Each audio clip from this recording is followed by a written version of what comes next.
We the pod people, the followers of Dagon, come to supplicate before the great deep one and bask in his slimy blessings. My name is Matisse Van Rossum, and I'm slippery like a fish. Ahoy! I'm Ben Sheets, and I'm exploring the deep unknowns of 2020. I'm Cleveland Mosier, and I'm under a lot of pressure.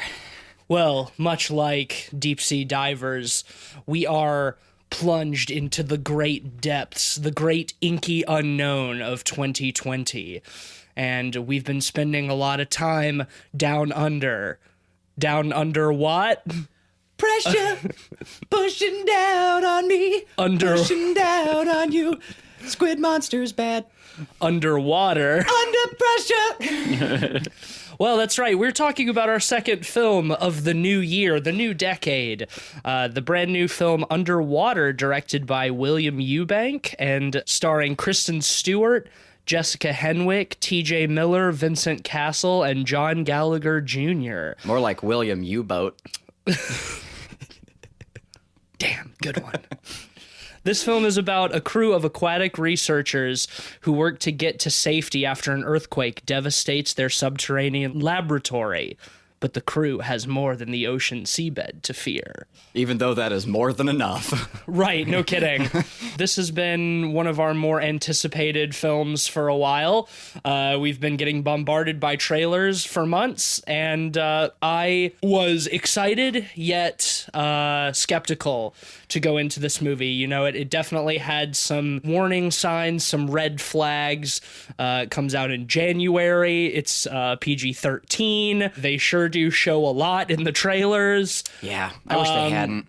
So yeah, I was going into this wanting to really like it, but afraid that it would let me down. Yeah, I was also nervous to get my hopes up too high for this film. Man, I don't know what you guys were on. I was excited for this movie. It looked great in the trailers, and like that aesthetic, the bar has been set so low for it in the past few years with Alien Covenant and Prometheus that like my expectations were already low, but I was excited for it. Because you did bring up, you were the one to bring up the concerns over it being rated PG-13. Yes, well, that is, obviously Always a concern. Something to be skeptical of. However, I thought this movie was pretty damn good. It did everything I wanted it to do, and then some. I thought it was excellent. Oh, beautiful movie. I would loved it. This film had a lot of potential to let me down, and I think it did a pretty damn good job of being a fun, spooky monster movie. It's pretty impossible to talk about this movie without comparing it to other films. Most notably Alien, and I would say James Cameron's The Abyss. The Abyss, and I would also say The Descent. Yes, definitely. I think that we should probably go ahead and get out of the way right now that originality is not this film's strong suit. But what it lacks in originality, it makes up for in execution. It's a beautiful quilt. And aesthetic. Well, that's the thing. I think I admire it in some ways for that. Rather than going convoluted and trying hard to be original, they just stuck to a no-nonsense story Very and simple. Executed it with excellent production design and cinematography. Yes. Yeah, and I think agree. it's really elevated in part because of that. Absolutely. While we're talking about its influences, I think we'd be remiss to not bring up the survival horror game genre as well, because there's little doubt in my mind that like a number of people on the production for this film were like equally influenced by the likes of Alien Isolation, BioShock, of course, and also Soma. Yeah, as I was well, getting really heavy Soma vibes. which are all like my favorite games ever, and this movie delivers on that style of experience extremely well. Yeah, well, I really appreciate its simplicity. It wastes zero time getting started. Like, it begins with the earthquake or whatever that causes a huge portion of this massive station to collapse. There's some fucking meaningless voiceover narration from Kristen Stewart that I've already forgotten. That was kind of strange. Having voiceover at the beginning and Didn't end. care for it, but Just a little motivational speech to kick off and Right. finish up. Well, this is the everything. thing. It does just bookend it. It's not continuous throughout the whole movie. Which I was very thankful God. for. That would have been awful, yeah. But I wouldn't say it's entirely necessary at the end, but it does give us a little bit more closure with her character. It does bring a little bit more than just style to the table at the end, and it is sort of necessary to have it at the beginning to set up for that. It's necessary to be at the Great, beginning but- and the end, but it would have been fine if neither existed. Yeah, like You couldn't have just done one without the other. Yeah. That would have been weird. The thing is, on the flip side, it's not bad. No, it's no, not no. like What I'll say is, like, noticeably bad. if you were to just like strip it from the beginning and end, I feel like it would deliver less. The beginning narration gives us at least a sense of like her outlook and her character, and we're a little bit better able to understand like her psyche. Because she talks about like existentialism and like the benefits of nihilism and how like she's already kind of pessimistic from the beginning. She comes at those Well, yeah, 'cause any her circumstance with boyfriend like an died. engineering perspective. So she's already somewhat used to loss. She kind of has like a darker mindset, and that in a way helps her get through a lot of those circumstances. Sure, She's I already think, kind of prepared for the worst. but I think you get a lot of that in her performance without needing the voiceover. I would Yeah, agree. I think the way she carries herself, especially in that beginning scene, there's a fair amount of like fatigue and exhaustion. Well, and especially sort of bleakness. right after shit gets real, and she runs to the cabin and has to close the door. Right. As she sees people running that way. Yeah. We see that kind of loss in the character development. Right, she itself. feels And responsible for those it's, deaths, even though she couldn't have really done anything about That's it. one of the great things I think this movie does really well is set up character depth through actions within the movie rather than just exposition. Yeah. There's very little expository dialogue save for like one little section near the end. And even that I didn't really mind because it serviced the story in a way. Do you mean when they're walking on the ocean floor and Yeah. she's talking about like her fiance dying or whatever? Yeah. No, I agree with you. It felt at least like it had a purpose in that scene. That's also another reason why I don't think we needed the voiceover at the beginning, because I think we could have gotten that information in that scene rather than, her moping over a sink looking at a picture of her and her fiance. Yeah, we could have gotten, I think, like the initial exposition through dialogue. Like, Yeah, I think alright. I think that scene would have done enough without needing to have her voiceover. Well, yeah, I think if anything, it's a prop to how great of a performance Kristen Stewart gives in this. Yeah, she's I think a fantastic. lot of that stuff She's the is standout. already expressed just through emotions Yeah. and the way she carries herself throughout the film. An amazing performance. I think she's Yeah. quite good in this, yeah. While we're on characters, I think that one of my minor gripes with this movie is I think that a lot of the characters are underdeveloped to the point that I don't care about them. I think that you glean more from spending time with them than you would through exposition, but like the only characters who feel really fleshed out are Kristen Stewart, our protagonist, and Vincent Castle, who plays like the captain of the expedition. who also gives a great performance. I thought he was really great too, and I think that we get just the right little touches about his backstory with his daughter and stuff like that in just little snippets without needing to have a whole long scene where he's like, I miss my daughter. Well, the subtle way they do that is really fantastic because, the intern, I don't know what they called it instead of intern. I'm just going to say she's an intern. Asked him about if he had kids. And he said, yeah, my daughter is 14. And Kristen Stewart goes, no, she's about my age. And it really emphasizes the idea that he's been down there so long that he doesn't really have a sense of time in a way, Well, Well, that's what you think at first. No. What is it she finds in his pocket when she goes through his locker. 14th birthday card, because that's the last thing he brought down. Was it a birthday card? Okay. Yeah. So the last time he was up above water was when she was 14. Right. And that's so really, he's been down there so long that he thinks yeah. about her still as a 14-year-old girl. that's a even really though it's nice been, yeah. way they've wrapped that up. Agreed. And, you know, I really liked that touch. Yeah, and it was nice too, like during that scene, how like Emily tries to like psychologically break that down, and she gets like shut down pretty quickly. You know, she just like, okay, it's a point of stress and trauma to kind of like revert back. That was cool. Props to this movie for doing its homework on a number of those things. Right, but then like those characters I think are really good, but then the rest of them, Emily and Smith, their whole thing is that they love each other. That's all there is to their characters. Yeah, it would have been nice to get a little bit more from them. Like Emily plays Emily's sort of a little more flesh. Yeah, I was a gonna little say, bit. I like the degree that Emily is fleshed out. I like how she has her kind of dark night of the soul at the end and has to overcome it. I think that that is more redeeming, but I still didn't feel like I really gave much of a shit about her character. She seems to sort of play the Veronica Cartwright role in this movie's Alien.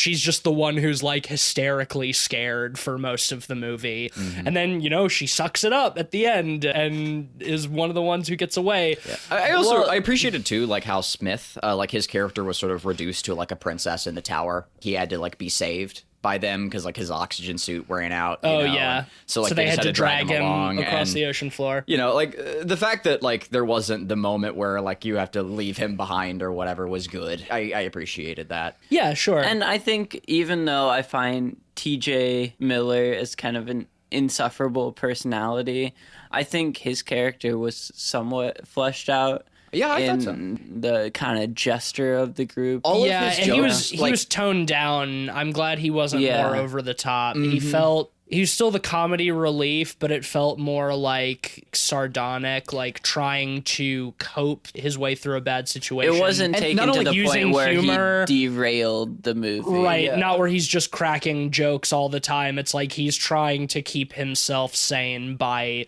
being funny, which is what he knows how to do. He felt in place in that world.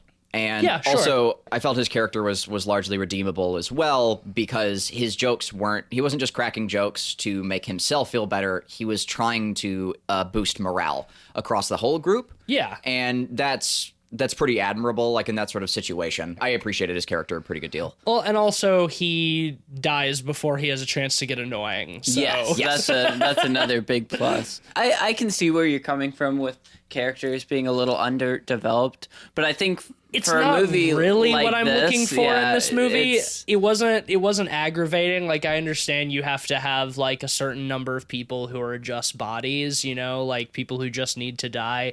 And in that sense, I thought it was okay because at least like our lead is fleshed out enough that I felt like I cared about her. Yeah. We see most of the movie through Kristen Stewart's perspective, so I want to care about her, and I did. So that's all that really Here's matters. what I'll say for the deaths. I just found a lot of the characters kind of forgettable. Yes. The deaths felt like people dying. They didn't feel like props. They just didn't feel like people dying. Yeah. They all, for me anyway, like had a great deal of impact. Just, not in the way of like losing someone you've come to know well, because the movie spares no expense. Like it's so utilitarian. Like it just gets right to the basics, which it doesn't dick around. I love the relentless pace of it. Yeah, speaking of the pace, I want to talk about the scope and how this movie does a really good job of like oscillating between the big picture and the small. From the very beginning, we start with a very broad lens, and it does that tried and true like method of showing like the headlines of the circumstance behind like this drill during being the built. opening credits. I thought they were very well, like the effects were very fun. Like I liked the opening credits. They were clean and fun, and you got to see like the imagery of like the depth levels, and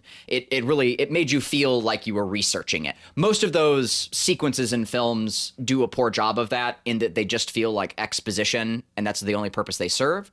Whereas this one, I did actually feel like I was doing research while it was popping up and it was showing me data. But anyway, the film starts out with a very broad scope, and then it quickly zeroes in. Apart from a few like expositionary shots, which are usually like pretty dark and like hard to break down. We focus with the characters throughout the majority of the film until the end where the camera pulls back again, and then we end also with more headlines. Just to go back really quickly to the narration, the reason I think that the narration like isn't insufferable like during those sequences is we're still zooming in at that point, and like generally when you track back you can get away with a little bit more stylization.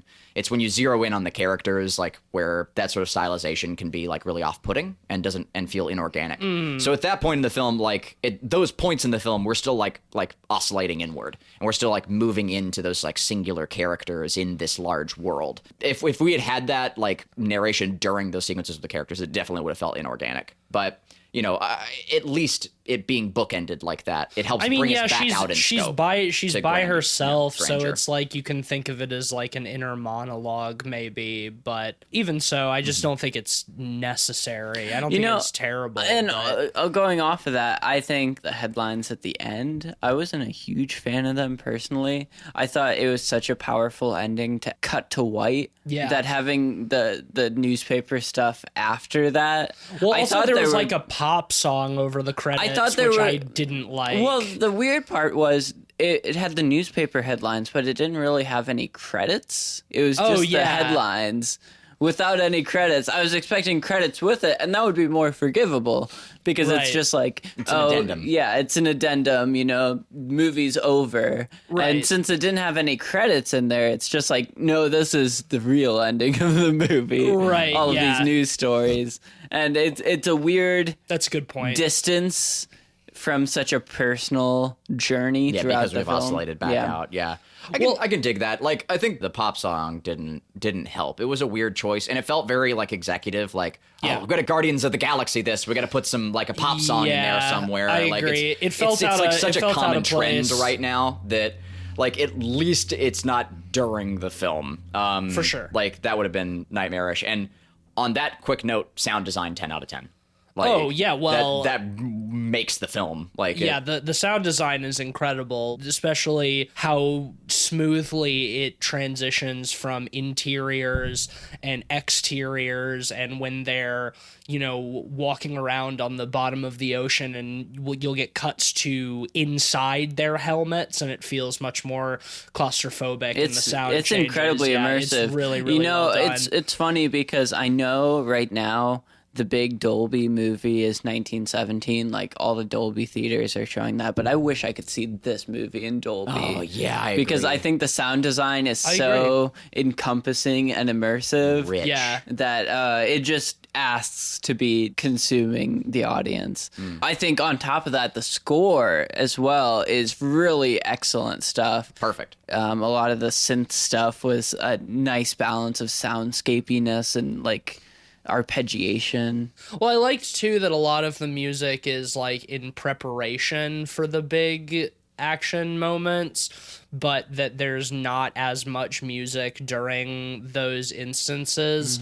Like when they're getting ready to like leave the station for the first time and go outside, and there's all this like really grand like tense music building up, and then they open the door and it's just silent.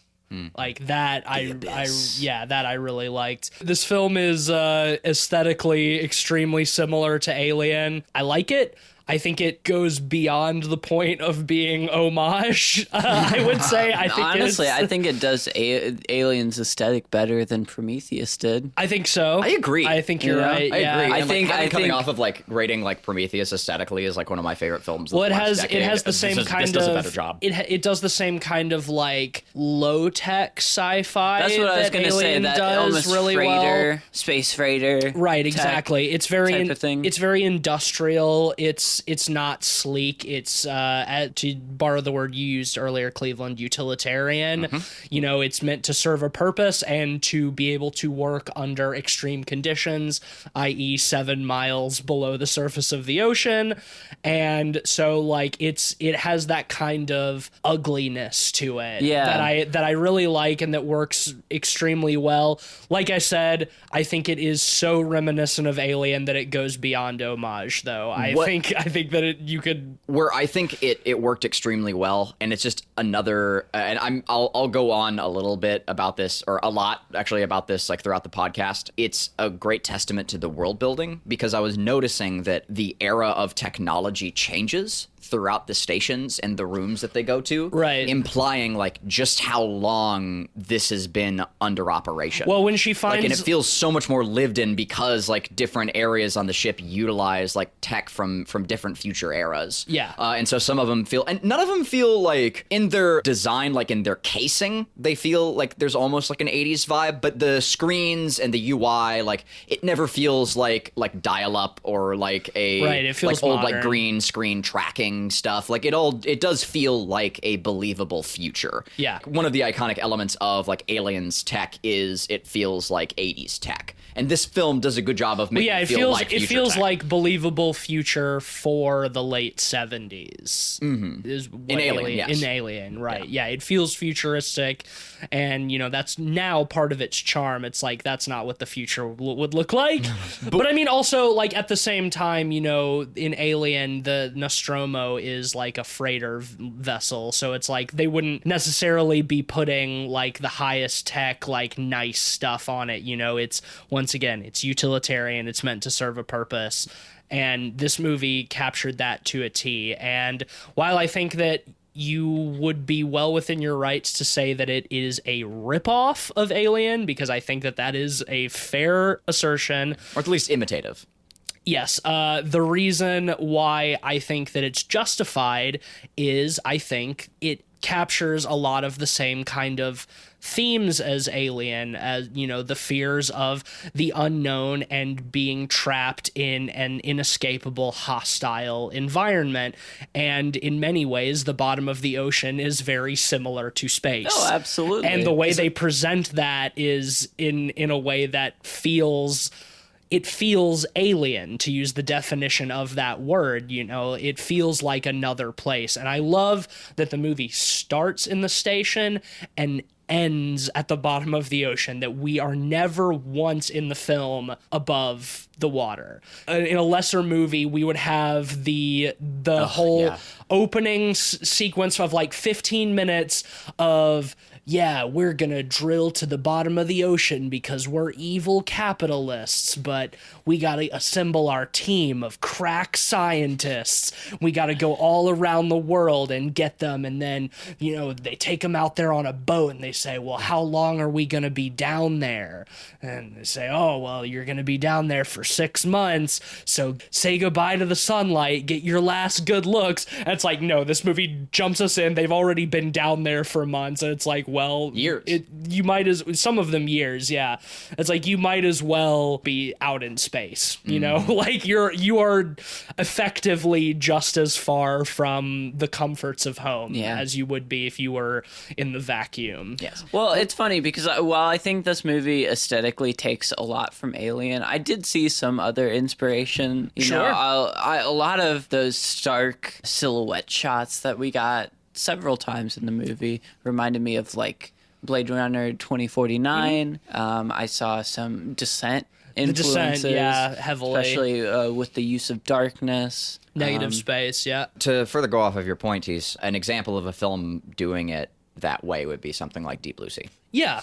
Like this film very easily don't get me could have wrong. been Deep Blue Sea, Don't get which me I do wrong. love. I love Deep Blue same. Sea. It's also one of my favorite movies, but like it's a for dumber movie for so sure. many different reasons. Well, and I will say also, outside of like the production design and like the sets and themes, I would say the comparison to Alien kind of ends there. Yes. I think that in terms of the way the film is shot and the way the events unfold is not very Alien. I think this film lacks a lot of the quiet subtlety of Alien. Well, that's the thing. But I'm not necessarily looking for that. That's the thing. I think this movie is way more relentless and frenetic in its pacing. Alien is true horror. This is definitely more action horror at times. Yeah, but what I appreciate about it being so relentless is you never feel like the people have a shot against the aliens, really. Right. It's mostly them running away. where in like a lesser action horror movie, there'd be fighting back a la Aliens. Right. Or something of that manner. Or even, Prometheus or Alien Covenant. Yeah. There's no real fight scenes in this movie per se. There's escape scenes. Yeah, exactly. Yeah, they fight back when they have to, but it never feels like they're on even footing with the underwater creatures. Which I think the creatures are all the more for it. Yes. One of the key elements of that, and it sparks off sort of a larger topic, is like once again, like going back to, you'll hear this word a lot, the world building and how effective it is, because they explain very little. Most of it is just shown. Those creatures living at those pressure levels and those depths would have developed inordinate amounts of strength. Yeah. Just by like existing at those pressure levels. So you just know that their raw physical power is outrageous. Which we see demonstrated which is many demonstrated. times. And I loved that. Like, and you believe too, like throughout the movie, that like the human-sized ones are the threat, that they're the ones just like ripping things apart, and that like the larger towers are falling because of it, and all the bays, and it's spoilers. Let's get into spoiler It's territory. spoiler time. Yeah. Go see the movie. If it's still in theaters, like highly recommended. Yeah, if it's not, worth seeing on the big screen. Also with the still good see it sound on the sound system. It's Like- definitely a good theater movie for sure. Oh, yeah. Absolutely. And it's a great home movie as well, I'm sure. You've been warned. So you do believe that they are the only threat throughout. And also, one more tie-in from Alien is we do see like one small creature at the beginning that they have to do the little surgical study of. Yeah. That story beat was very Alien. Yes. Well, they find it. It comes out of a dead body, that they find. So that is once again, very Alien. What I like though is that like TJ Miller asks, like, is that a baby, version of the big ones? But that's never explicitly stated one way or another. I think that it's ambiguous as to whether that first small creature is just another, creature that lives down there, or if it's a larval form of the larger ones. Yeah, well, what I love about it is it's almost a bait and switch in a way, because you think, while he asks that, you connect in your head, oh yeah, that's a baby. Those Right. must be Small the to full large. size. And then later, near the end, It's actually large we to small. see the actual large. Yeah. And at a point, we see all of the normal human-sized ones just flying off of it. Almost like babies in comparison. Right, yeah, like coming off of its skin. You mentioned it earlier, Ben, but I really like the lack of explanation in this movie. It keeps a lot of things vague. We don't really know why they're drilling into the ocean floor. We don't know anything about this company, which is a thinly veiled reference to Wayland Yutani from Alien. But we don't know anything about them. There's never a point where they're like, we knew that these creatures were down here and we were drilling into the ocean floor so we could capture them and use them as weapons. Well, I think the idea is like the drill is off of like tectonic plates, and it's like a means of access to like raw energy, like off of like those heat vents. Yeah, sure, whatever. I Yeah, don't why care. not? Why not? That's my point. I don't give a shit. Yeah, for all I care, like this is the third Cloverfield movie. Right. Yeah. Right. Well, the point is that like clearly the developers of this movie, the creators, like did put thought into it. Like whether they explain it or not, like you can see that there is a science behind everything. Sure, but it doesn't matter because the story is about these people trying to survive, and when you're trying to survive, you don't give a shit about the reasons why. Yeah, and You want the world that they're surviving in to feel like lived I mean, in. yeah, Like, and it you feels believe the an horror. internal logic to everything. Yeah, but I mean the world has its logic, but it's not the film explaining backstory to me that I don't need to understand. Right, the because it movie. understands how to do that organically. Yeah. And to just show it to you and not have a character sit down and do science exposition time. Yeah. Like, and I appreciate that about it. But like from a creator's perspective, like you can still see that they put that work in. Oh, and sure. I think that's well worth bringing up and admiring. We never get a full sense, for instance, of like how these creatures see, which I liked. You don't know whether or not like the lights actually do. Well, yeah, because even have when an they effect on their sight. multiple times they're like, turn off your light. lights, but the creatures still attack them. So it's like, I don't think the lights really matter all that much. Which is super cool because there are shrimp on thermal vents that use black radiation to see. They have eyes, but they don't actually operate as eyes, and they utilize like radiation for sight. So like there's a lot of cool ways to see like as an underwater creature. I agree with you. Like I like that we don't really need to know why, just that they do make their way around. And that's another reason why I think that, you know, maybe that first creature we see, the little one, is not the larval form of the human-sized ones, because they make the point of that small one, like, it doesn't have eyes. Mm-hmm. And then the big ones do have eyes. Yes. And also the big ones are, they look like, the little one looks like a little squid Cthulhu monster, and the big ones look like people. So they're until they don't. Until they don't. They're very, that's another good influence to bring up. This is obviously heavily influenced by H.P. Lovecraft, because these monsters are basically just the deep ones from Shadow over Innsmouth. Yep. A little less fishy, but, you know, they're basically the same. But I liked it. I don't need to know why they are down there or where they are from or how long they've been there. I just know that they are there and they are mean. Yeah, because there's a lot of like real science. I after we watched the movie, I pulled up an article from Oceanus and just started like reading about like the original discovery of like vent worms and like chemosynthetic life. Just got like really like into that, and I was finding that like where we're at right now, there's actually like a lot of legitimate theory that could lend to something like this, which is horrifying. Like how little we do truly know is, you know, often said. But if you give me a moment just to find like this like one quote that like legitimately like terrified me. Well, that's the thing. I find deep sea stuff so rich as a subject, especially for horror. We know so little. And the deep sea, you know, creatures we have seen are so unearthly. Yeah, well, I mean, that's strange. And on top of that, it is on our planet. Exactly.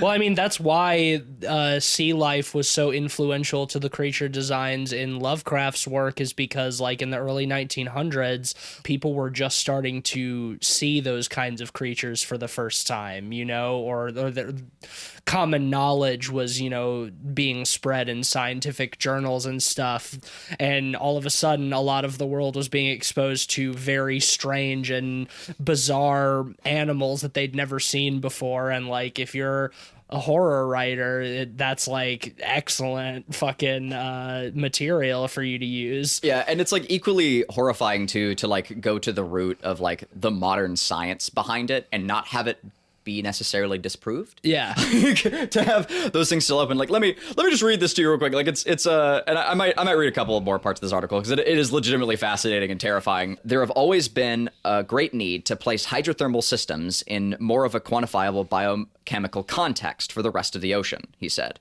We've known that the mixing of hydrothermal fluid with seawater is driving chemosynthesis, and that there appears to be high activity at vent sites and biological processes happening faster than in the rest of the deep ocean. But what we haven't been able to really quantify is how fast the microbes are oxidizing chemicals and growing, and how much biomass, particularly carbon, the building block of life, they are producing. So it's like, how fast do these things grow? How quickly do they appear?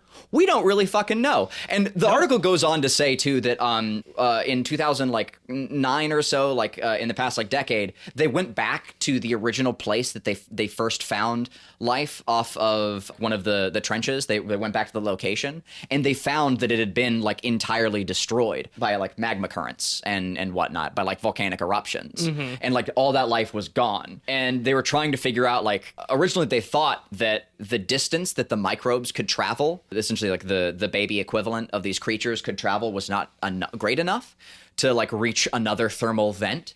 And then they found that there are way more thermal vents on the bottom of the ocean than we thought. And then they went on to prove that those creatures could actually subsist like over great distances. So like we have these creatures at the bottom of our own ocean that can like at a very small level like reproduce, spread out to other vents and like reproduce again. Into the greater depths of the ocean, we still don't know what kind of life can teem down there. But what we do know is that like the qualifications required for life to be created because of our research on these vents is likely. So there is something down there potentially like this, and we don't know how fast they can produce because like their rates of growth are pretty fucking high. Maybe there is a Cthulhu at the bottom of the ocean. Who fucking knows? Like, I mean, it's amazing. Every deep sea creature that they've discovered that we've seen is nightmarish in some way or another. So like, literally alien. Like they subsist on a completely different means of life than we do, which is why like talk about the coolest job title ever. Astrobiologists are like studying the deep sea and teaming up. Like NASA and WHOI like work pretty regularly together to like better investigate means of how terrestrial life can subsist by the bottom of our own ocean. Because Jesus Christ, if stuff can grow in like no sunlight only by the means of like chemicals producing. Also, there's a lot of like theory in place right now because a lot of like biology can be tracked back to like vent life, that we all come from it. We ourselves came from these deep oceanic depths, and whoa, you know, like to be a part of it, like, and to feel like we have our own like ancestral connection to these vents. I mean, that's as Lovecraftian as it gets, right? Like that Shadow over Innsmouth realization that you are like a child of this horrific construct. Ugh, I love it, and it's all real. Like that's the abyss for you, James Cameron, right there. There were even like in the 70s, there were theories that the life was actually created by man visiting those depths. And that accidentally, like, we brought biology down to those vents, which were primed for life, but didn't have life. Our biology got into those vents, and that those creatures are us. Like, there's some dun wacky theories, man. That's actually where the term life finds a way was originally coined in the scientific community. I was told this once. I've been trying to find, like, evidence that backs that up and that it wasn't just Jurassic Park. But I was told that by a member of the Explorers Club, if that helps. But like from what I understand, there was originally like theorization that was the case, and I love that because like in regards to this movie, there's like a potential that like our own biology created just like this soup of horror that like is what is like attacking the drill at the end, that it might also be human, and like that is actually like a reasoning for why they look humanoid at times. So spooky, man. I guess let's talk about that a little bit. Let's talk about the big surprise at the end. Yeah. I'll let y'all go. I just rambled for like a couple minutes. Yeah, well, Kristen Stewart is making her way. She and Emily dragging Smith, making their way to the current site of where the drill is, because there's some escape pods there, so they can hopefully get out. And there's this really fantastic scene of them like trying to walk to the door, and just like all of these creatures are like hanging suspended from the ceiling, like sleeping. You know, reminded me of the Silent Hill like nurses sequence. You know, a little bit, where they have to like move. It's been done before that through too. Them. Yeah, where it's like you have to get around the sleeping dragon. And there's like this strobing red light that comes on every couple of seconds, so you can see them, and then you can't. That the whole way that scene is done is really fantastic. Could you guys see what they were tethered to at any point? I thought they were tethered to like the ceiling of that space, and that like there was just all their messy, gross biology, like all like slimy goo all over the ceiling, and I thought they were going through a tunnel. So, like, when the ceiling lifted, I was very surprised. Yeah, no, I thought it was a tunnel, too, like, leading, like, that like, a submersible would go in to reach the door of the base or whatever. But, yeah, I guess that was just part of the giant one. Yeah, what a great reveal. It was they well do done. Wake them up, and Kristen Stewart kills one that tries to swallow her whole in a really deliciously horrifying scene. but then like Expertly done. the whole Yeah. ceiling like lifts away when they all wake up, and it's like, oh shit, and she sees something off in the distance and fires a flare over there, and then you just see like this massive toothy maw with like a beard of tentacles.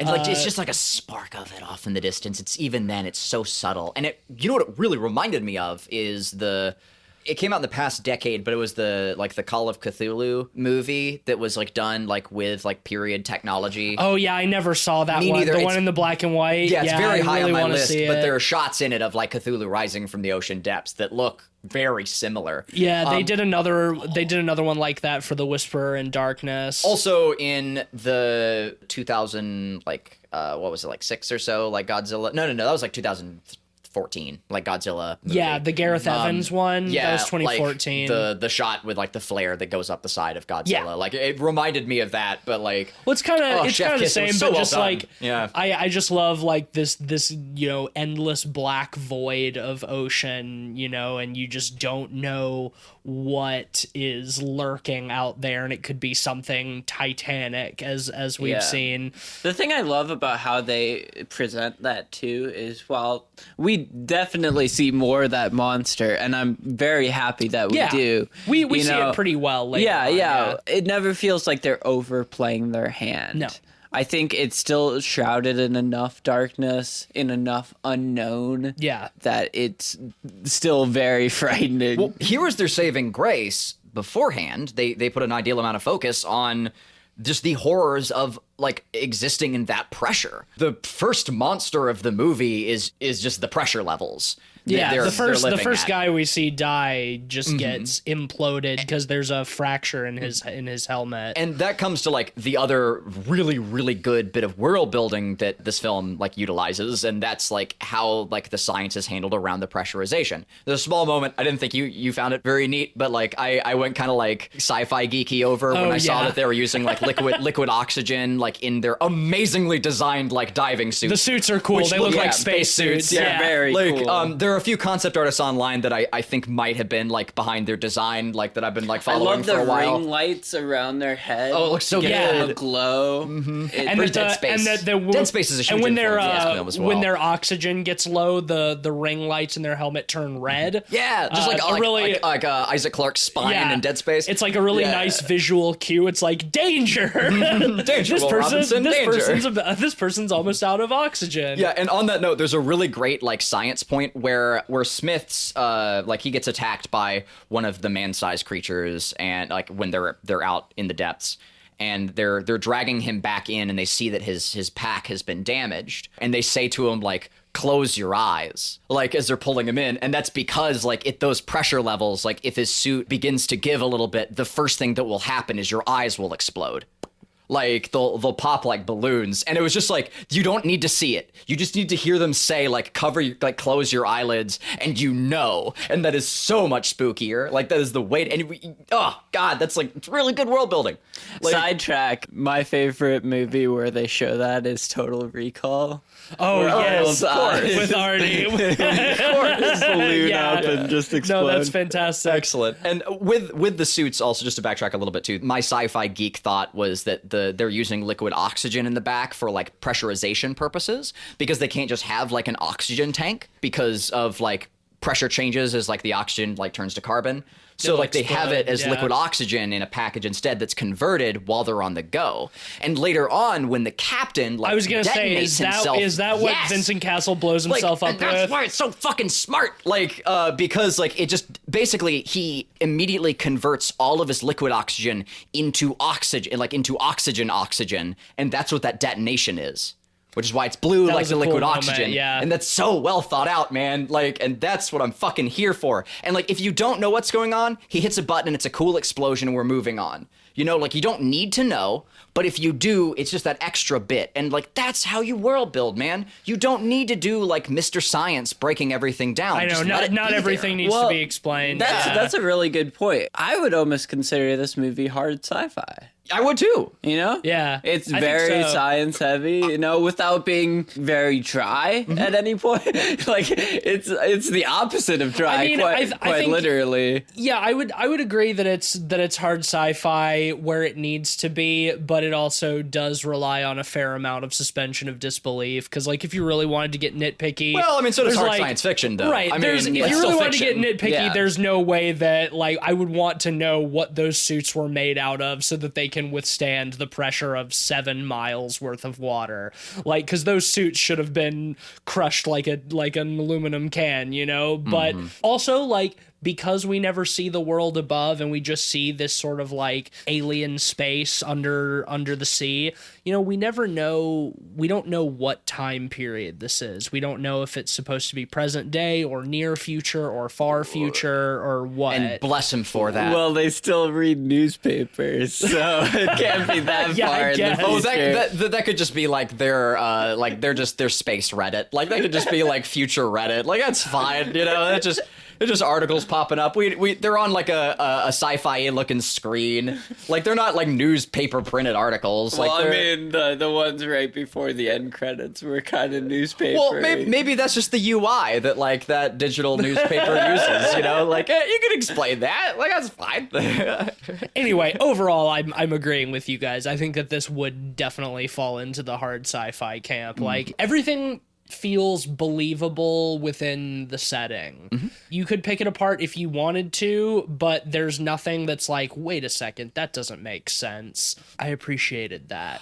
Oh, just because y'all brought up some minor concerns with like the narration at the beginning and like some of the characterization. I will say there was one moment that had me a little bit iffy. I don't see it as like a problem, and I think that I do see it as like somewhat necessary for like the themes of the film, like with the big reveal of like the big spooky monster. But Emily's bit about we've gone too deep, like we took too much. Yeah, it's and the now Mother Earth is fighting back. right. Yeah, It's we no, tried to yep. be God from Jurassic Park bit. Yes. Like, but it works because her character is already having a breakdown there. Like, it is the thing that you would, you know, like a person could think. She's the one who's always trying to rationalize rather than just accepting the situation and dealing with it. Yeah. So like it makes sense for her, but I rolled my eyes a little bit at that one. Yeah, too. I was concerned. Also, with her character and her breakdown, I did very much so like the rendezvous, like reconnection moment with with her and Kristen Stewart. with her and Nora, like when she's coming up on her from behind and she's calling out to her and you think that the radio's busted because she can hear her, but it's like, oh, maybe her radio isn't working or something, and like we don't know, and it's just that she's so in her head that she's just so like caught up in her breakdown moment that she just can't hear her like externally, Or and she's like not she has to paying- snap yeah. her out of it. Well, I like too that when Nora catches up to her and kind of like grabs her, she thinks she's a monster. She thinks she's being attacked, and she closes her eyes because she doesn't want to look at it. And Kristen Stewart has to be like, "Hey, it's me. Open your eyes. Look, I got you. It's me. It's okay." Like I thought that was a really nice little human moment. I appreciated that. All of these people did, whether they were well developed or not, they did at least feel real. They Yes. did feel like real people, and I think that that's just kind of a hallmark of just like the simplicity. Like nothing in this movie has to be over explained because you get everything you need from just experiencing it. It's not about the bigger picture. It's literally just about survival. And I love the reveal of the big monster at the end that has the little ones crawling out of it. I because- heard you in the theater just be like, yes, this is what I wanted. You too, I Ben. I perked think up like a you're little just kid. like, yes, this is what I wanted. That's what I wanted. I kind of like guessed partway through the movie. It's like, I wonder if there's gonna be a really big one. Nah, There's always a bigger fish. Like, You gotta do it. I was like, nah, they probably. There's always a bigger fish. They probably won't be ballsy enough to do that, and then they do, and I was like, oh yay! Because I mean, it's so Lovecraftian. It could very easily be read as a god, as Dagon, you know. And they wait until that part of the film to have anything other than industrial music. Like that's the only part where like of the film where you get like a theme, you get like an actual medley, and it becomes almost like operatic. Like it's still like industrial epic, synths, yeah. but yeah, Well, like you get like this like that's actual like the most grandiose epic part of the movie. Yeah, like you have to, like if you're gonna see like a monster like that, you have to have like an epic like track. It feels so much more grand and something else I think a lesser movie would have done, and that's not to say that this is a bad idea, but I can just picture how it would have been done in a worse movie, is that at some point in one of like the other stations or somewhere they meet like another person who's been like surviving, who like knows about the monsters and like and worships the god, you know, like you know what it would be? It would be the head of the operation, like the executive who's come down. Oh yeah, and, like, sure. Is like, yes, we found this and we can tap into its power. Right, exactly. We can harness its magic. Yeah. We can use this to fight, to fight in the Middle East. We can do it. We really didn't get any Let's of harness those. the power we of can Cthulhu use this against ISIS. against Iran. We didn't get any of those humans are the real monsters moments. Right, no, not in this case. I'm so glad for. Yeah, I liked a movie where like the human characters are all good, redeemable people just trying to survive. The monsters are the monsters. Simple, clean, just and not convoluted. You can read the big monster as a Lovecraftian deity if you choose, or just like a freak of nature that's been living in a subterranean world for however long. Right. You can Well, whatever you want. It hits like every like perfect story beat for that. It could be like the myth of waking the sleeping dragon. We drilled to the core, we awoke this thing, we've brought out its ire. Or you can also just like, as we've been doing this entire podcast, like view it from like a hard science perspective. Like it's still believable. And they made the sleeping dragon like believable and like fucking all the stars for that. Like I really cannot praise this movie enough on that front. Once again, no explanation, just the fact that it exists. That's all you need. Because Kristen Stewart and these other characters don't care why it's there. They don't care why any of this is happening. They just want out. And I appreciate that the film doesn't try to make us care why any of this is happening either. We also just want them out. And speaking of getting out, shall we wrap it up with the last little bit with Kristen Stewart's noble sacrifice? They make it into the base. The big monster is attacking things and wreaking all kinds of havoc, and they get to the escape pods, and Kristen Stewart discovers that only 2 of the 3 are working. Well, see, here's what I like about it, like from a writer's perspective, right? It's not that 2 of 3 are working. It's that the 3rd one is problematic. She, as an engineer, could still get it to launch theoretically. Like, she could still take means to get out of there if she chooses to, which makes her decision, like, to not all the more heroic. See, I didn't read it that way. I read it as she looked at it, immediately knew that it was futile, and that she lied to Smith and Emily so that they wouldn't feel bad about leaving her behind. Well, I've read that it's a little bit to of an extent, but then near the end, after that, when both the others had launched, and she's looking at the screen and she keeps looking back to the pod. It's that decision that she's made. Right. Like they plan, also, like throughout the movie, we see her like fixing similar broken mechanisms. Well, see, it looked like they keep playing up like her with the doors, or like several times, like her with like the tracking equipment, like. Oh yeah, no. Like, I got all that, but it looked to me like that 3rd pod was covered with rubble on the top, like it wouldn't be able to get out, like it was damaged. That's the way that I read it. I mean, you could very well be right. I was the implication like it was the machine wasn't letting her jettison it because of like potential problems, but there was still a chance. See, the way she could just like, she's already like overridden the machine several times throughout the movie, that she could just do it again and maybe get out of there. The way I read it was that she knew it was hopeless and that because she's already been sort of in this state of grief over the loss of her fiance and feeling incomplete, and she sees the pureness of Emily and Smith's love, that she is willing to sacrifice herself so that the two of them have a chance.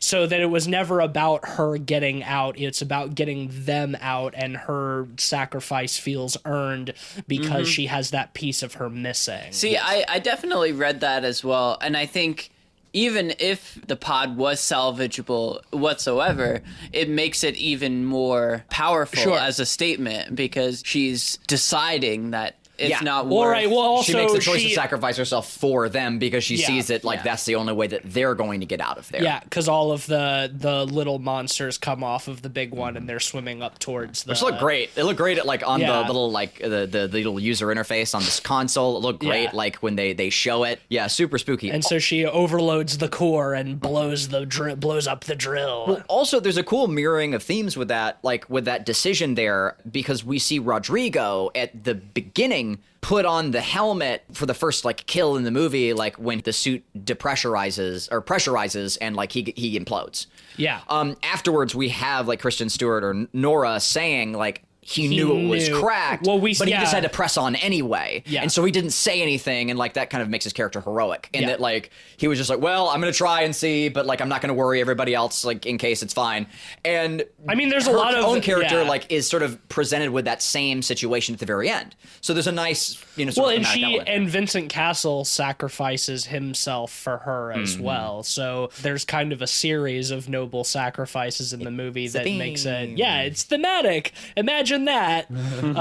It feels earned for her at the end. You know, it's sad because you like her character and you want her to survive, but, you know, she's sacrificing herself for something greater than she is. Also, it allowed the final moment where, like, she sort of, like, embraces the explosion. It allowed all of those other slow-mo shots in the movie to be thematic too, which was very appreciated on my end, because those were some of the most stylistic things that they did in the film, like those like shots where there's an explosion and then time slows down. Yeah, there was a little bit of speed ramping at times, which I always kind of cringe at because of Zack Snyder. I would have found it more cringy if they weren't so well executed. Like that first one when she's like really flying across and there's the water dripping off her shoulders. Like, damn, that's a good shot. One of the things I liked about a lot of them is a lot of them were so dark. For example, when the captain, Vincent Castle, is exploding, we get that slow-mo ramping of her silhouette, in front of the explosion. Which is a really nice callback to before when they're in the pod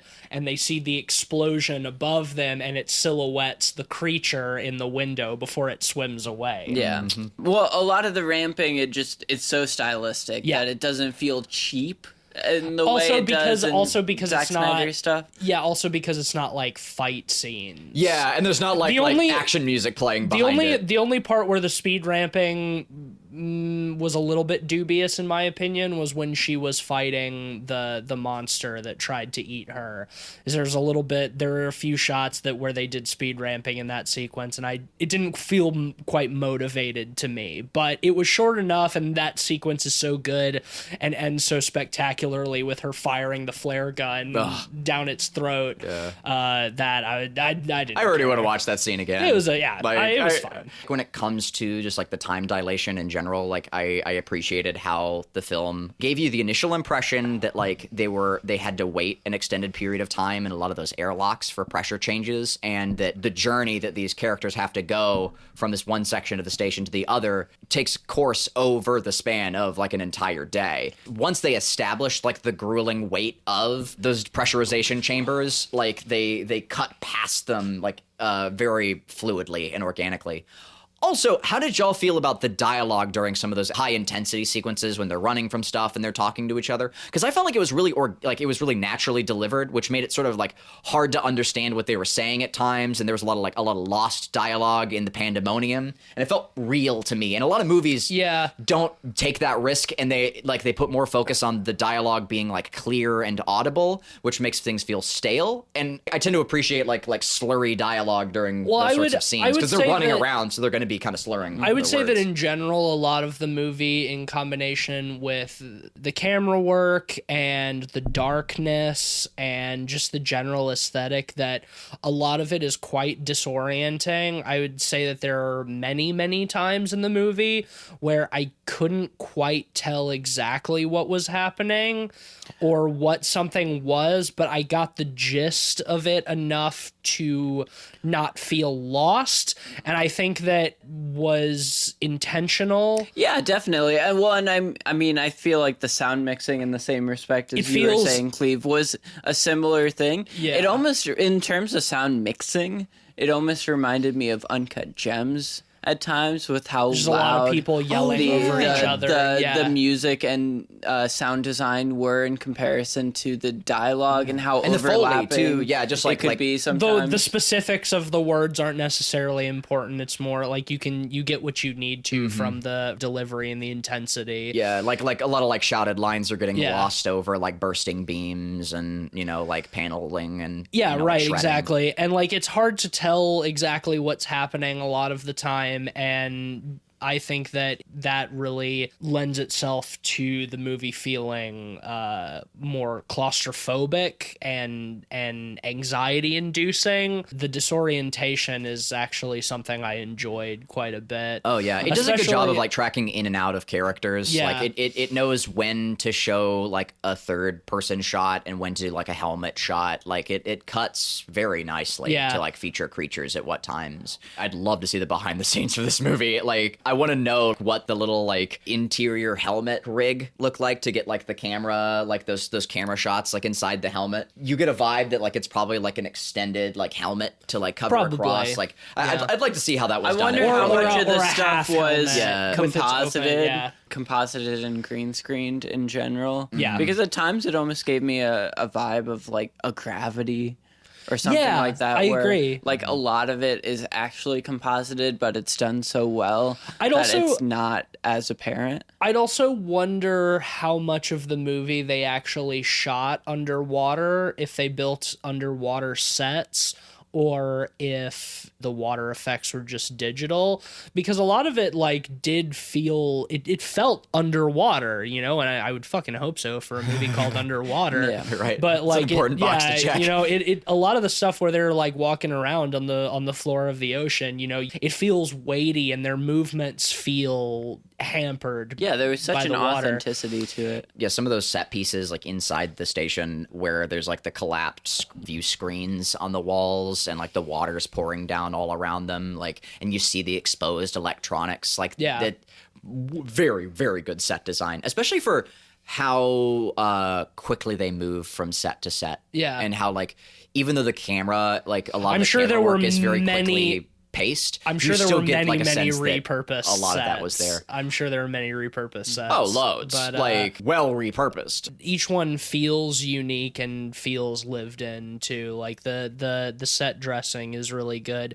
I also just love how there's very little middle ground between extremely intense claustrophobia and the opposite of that, and just being like so small and like this really vast dark space. Yeah, scope.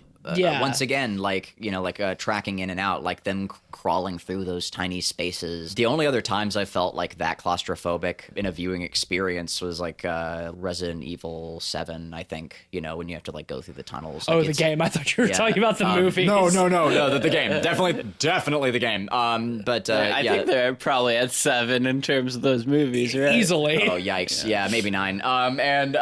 But anyway, like there are several like sequences throughout the film where like I could really only compare them to games in their effectiveness. Yeah. I was quite. I mean, quite a lot impressed. of the claustrophobic shit was just straight out of The Descent, and I mean, for like, Well, also the color correction, The Descent. I think the biggest scare and the one that I remember so much is the camera with the night the vision, first time you see the monster, and like they do the kind deep of the sea same underwater thing. with the green lighting. It feels the same way. And there has also been a number of games. What's the one where you're in the madhouse? There was a sequel to it. Oh, Outlast. Outlast, yeah, like that same like green lighting, where you just get the camera night vision. Yeah, like it was just like the green color tinting, but it definitely gave it that same. And I mean the feel. Yellows and oranges and stuff of the tungsten lighting is very similar. Like definitely this movie imitates several other things, but I will say that if you're gonna be influenced by things, it's taken like some of the best of the best influences. Oh, absolutely. Like, I mean, like Alien and The Descent and Lovecraft and The Abyss. It's like these are all very good things to imitate if you're gonna do it. At a certain point, you have to recognize too that like Rohan in Lord of the Rings is just like Beowulf. Like Scandinavian stuff, and like the mythology of Lord of the Rings even can be like just pulled from like core cultural mythologies in Europe. And I would say the Lord of the Rings is a little bit more original than Underwater. Well, but I mean, also, I understand where you're coming from. Like a century of I understand where you're coming from. Of sources to pull from, right? But yeah, like that's my essential like bit with it is like it's at the end of the day, I think what's most important is execution. I'm going to the movies to see a fun movie. I want to have an entertaining experience, and if it's a concept I've encountered before, like that is more than okay, and that's coming from a concept artist. Like my job is to create original designs. But the fact of the matter is like if you can create a compelling experience, using story beats I've seen before, if the execution's good, I could give a shit. Like I'm quite pleased. This film, like it doesn't just pull from one singular source. I mean, of course, Alien is the primary one. But like it knows like when to utilize actual science. It knows when to pull from other great works and other media apart from cinema as well. Like there's little question in my head. These cats have played some survival horror games for sure. Like and they knew how to translate that back into cinema. Well, like I said at the beginning, like what it lacks in originality and unpredictability, because I would say it's a pretty predictable film for the most part. It completely makes up for in aesthetic and execution. Yes, craftsmanship. Yeah, there. Totally. Let's just wrap it up then. Yeah, you gave a good rant. Why don't you just finish up and throw a rating on that? Oh, I mean, like, no film is perfect, but this one is absolutely perfect for me. 5 stars. Excellent. Easy 5 stars from me. Okay. Yeah, I thought this was one of the best January movies I've ever seen. Probably since Annihilation. It's the best movie of the decade so far for me. Yeah, same. It's really incredible. The acting is great. The aesthetic is great. The execution is great. I love how fast-paced and no nonsense it is, really. This is a 4.5 out of 5 for me. I love it so much. Yeah, geez. Wow, yeah, I liked this movie quite a bit, too. I don't think I was quite as blown out of my socks as you guys were. I think that it does suffer from some lack of originality and that it was a little bit predictable. Like our buddy Jim, who was watching it with us, was basically calling the deaths before they happened, like leaning over to me. Well, yeah, but also like tension building. Like not every death has to be a surprise. Like sometimes it's scarier if you know it's coming. No, I agree. I think that this movie might have been elevated by an R rating, but for a PG-13 monster movie, it does a pretty damn good job. I think this is just about the best way you can do a PG-13 horror movie. I think it's surprisingly gruesome at times. Honestly, yeah, I think that's another talking point. You finish your rating though, but anyway, I was less upset by the PG-13 rating than I expected, but I think it still could have been elevated by an R rating. Solid movie overall. I'm going to give it a 4 out of 5. I liked it quite a bit, but I'm curious to see how it'll hold up on subsequent rewatches and how memorable it will be for me in the long term. Because we just got back from seeing it, so it's still very fresh and very exciting. And those high octane movies, you come out of it with a high, and like, your perspective can change over time. And I'm just wondering how well that stuff will really last with me, 6 months down the line. But for now, I agree with you completely, Ben. Not only is it the best film of the year so far, but the best film of the decade. So that will give Underwater an average of 4.5 out of 5 pods for us. Well, do you guys want to be angry now? Well, before we do, I do want to talk a little bit more, since you brought it up, about the rating, because I actually disagree. I think it was elevated for having a PG-13 rating. I honestly think that more extensive gratuity and seeing more of the horror would have detracted from it. I think that when our first death, when the guy explodes, and you just see the floating bits and you can't really tell what the bits are. You see a glove and some other stuff. That's way worse than seeing the gore. That's way spookier to me. I actually agree. I don't think it would have been better. A lot with more of gratuity. How much of the stuff is implied really helps keep them from overplaying their hand. Especially when the world feels so grounded already and thought out, that it allows your imagination to build around those events so much better. I honestly give mad props to this movie maintaining that rating. It's maybe my favorite execution of a PG-13 movie. I might be inclined to agree. I'll need more time to think about it, but I think you're right. Yeah, this or Krampus, I would say. Krampus probably, is also a great one for that. The best examples that I can think of. But yeah, now we can get into the we have predictions that we did for this one. Whoop. So are you guys ready to be very sad? Well, yeah, I'm sure this movie is not super critically well received. I believe. Tease, you predicted a Rotten Tomatoes score of 60. Cleve, you predicted 77, and I predicted 76. It's at 50. Yes. I mean, not good for the movie, but I kind of figured this would be the case. That's why I lowballed. In terms of opening weekend box office, probably Tease, also not great. You said 15 million. Cleve, you said 60 million. And I said 16 Get million. ready. Get real. It's 7 million. No! Damn. It did worse than The Grudge. No! Well, that doesn't surprise me because this is an IP and The Grudge has name recognition. Yeah. This is This is a new that doesn't IP, that doesn't It surprise makes me me at all. sad. Yeah, the Grudge It does. This is It makes me a very significantly sad. better film than The Grudge, but I'm not surprised. Mm-hmm. I think the reason we all enjoyed this film so much is because it was a departure from the normal, especially PG-13 horror fare that is usually out there. This felt like a real movie.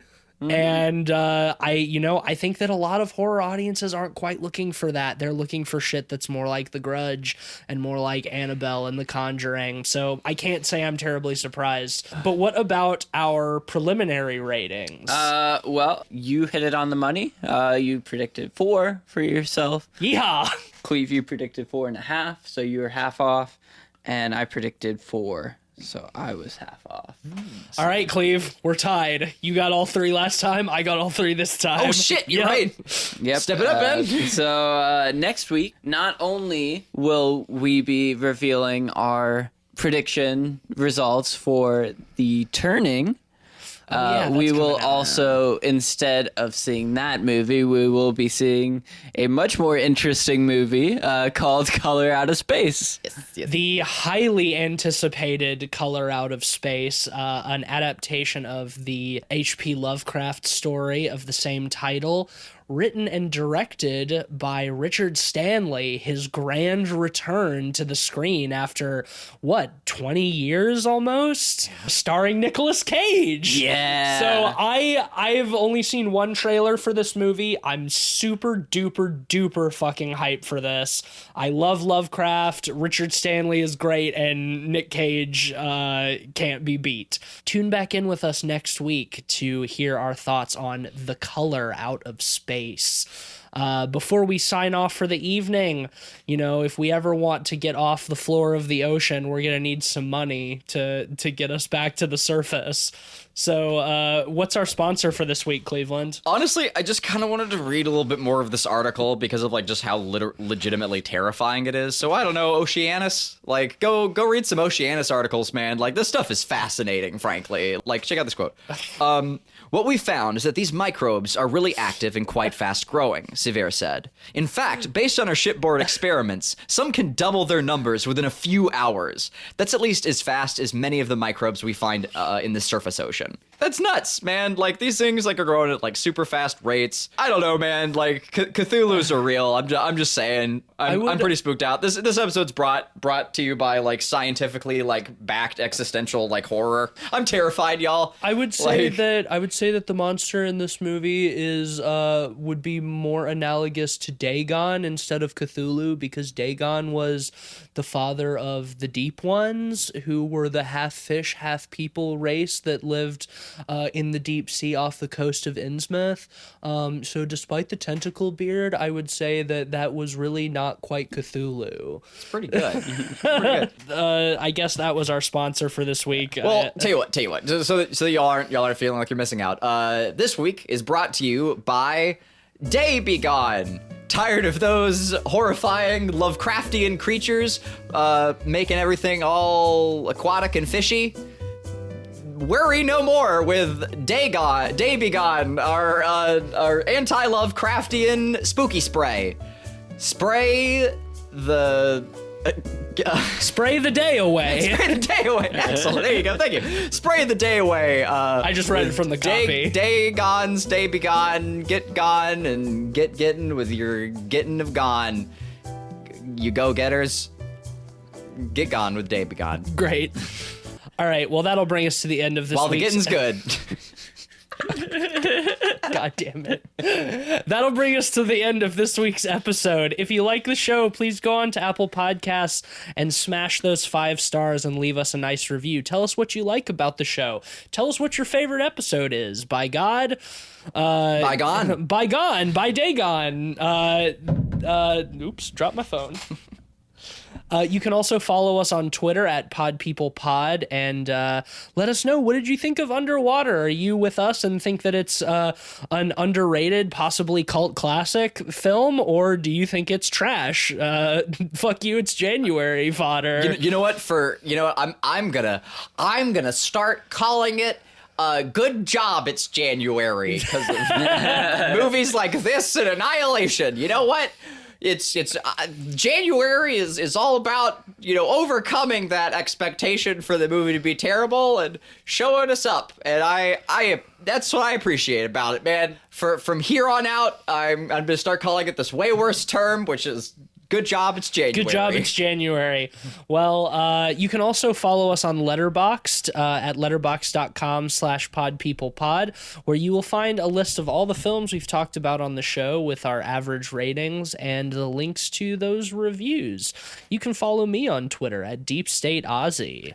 I'm on Twitter at Mr. Sheets, and I have a Letterboxd at letterboxd.com/coin96. Yeah, I think my personal Letterboxd is /M Van Rossum. I'm not 100% on that, but whatever. I don't write reviews on there anyway. I'm a pleb who doesn't fuck with Letterboxd. Instead, I occasionally tweet for Light Arc Studio as we continue to work on our lovely, super spooky and dark and creepy and spooky and dark game, It Stares Back.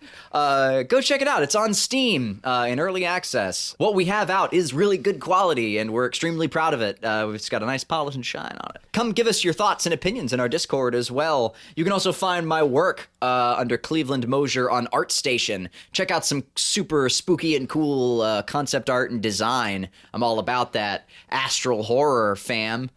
Go look at it. Look Hell at yeah. Spookies. Throw a follow and like at me on my ArtStation, because my ego is fragile and I need data to tell me I'm a good person. Do it. If you do want to follow our Discord, our Light Arc Discord, you can find the link to that on the Light Arc Studio Twitter account or at lightarcstudio.com. That's studio singular, not studios. All right, well, thanks for listening. Tune back next week for a continuation of Good Job It's January, and be prepared for some more Good jobs. neon-drenched Nicolas Cage horror madness. We're looking forward to it, and we hope you are too. Until next time, don't go swimming to the bottom of the ocean. The text at the bottom of the screen for underwater is also really cool. Bye.